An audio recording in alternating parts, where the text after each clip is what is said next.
ഘോരമായ തപസ്സിനെ സൂചിപ്പിക്കുന്ന ഭാഗമാണ് ശൂർപ്പണഖ. താടി നീണ്ട് വീതി കുറഞ്ഞ് മീശകൾ രണ്ട് ദിക്കുപടർന്ന്, താടി നീണ്ട്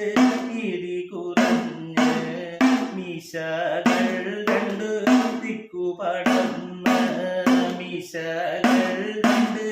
ദിക്കുപടർന്ന്, മാർഗിയിലെ രോമം ജടയുമതായി, മീശകൾ രണ്ട് ദിക്കുപടർന്ന്, മാർഗിയിലെ രോമം ജടയുമതായി, മാർഗിയിലെ രോമം ജടയുമതായി, ഭൂമി തന്നിൽ വീണു പാടിച്ച്, ഭാവിയിലെ രോമം ജടയുമതായി, ഭൂമി തന്നിൽ വീണു പാടിച്ച്,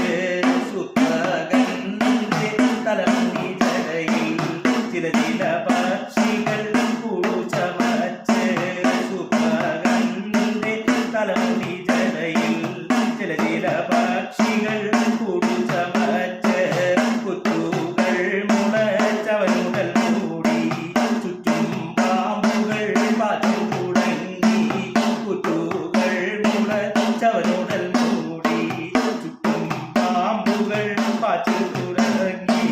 ശൂർപ്പണഖന്റെ തപസ്സ് കൊണ്ട് ദേവലോകത്ത് ഉഷ്ണം തുടങ്ങി, ശൂർപ്പണഖന്റെ തപസ്സ് കൊണ്ട്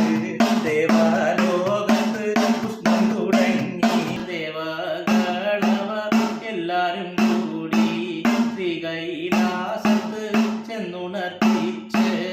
എന്തു എന്തെന്റെ ദേവകളെ നിങ്ങൾ എന്തിനായിട്ട് ഇങ്ങോട്ട് പോന്ന്, എന്തു എന്തെന്റെ ദേവകളെ നിങ്ങൾ എന്തിനായിട്ട് ഇങ്ങോട്ട് പോന്ന്, ശൂർപ്പണഖനുടെ തപസ്സത് കൊണ്ട് ഞങ്ങൾക്കവിടെ ഇരിപ്പാനരുത്, ശൂർപ്പണഖന്റെ തപസ്സത് കൊണ്ട് ഞങ്ങൾക്കവിടെ ഇരിപ്പാനരുത്. ഇത്രയും വരി മേൽപോട്ടുള്ളൊരു തപസ്സുകളും കണ്ടു ഗിരീശൻ, ഇത്രയും വരി മേൽപോട്ടുള്ളൊരു തപസ്സുകളും കണ്ടു ഗിരീശൻ, ഏതും കുറയാതുള്ള സുരന്റെ മുൻപിലെ കേളും കൊള്ളി ഗിരീശൻ, ഏതും കുറയാതുള്ള സുരന്റെ മുൻപിലെ കേളും കൊള്ളി ഗിരീശൻ.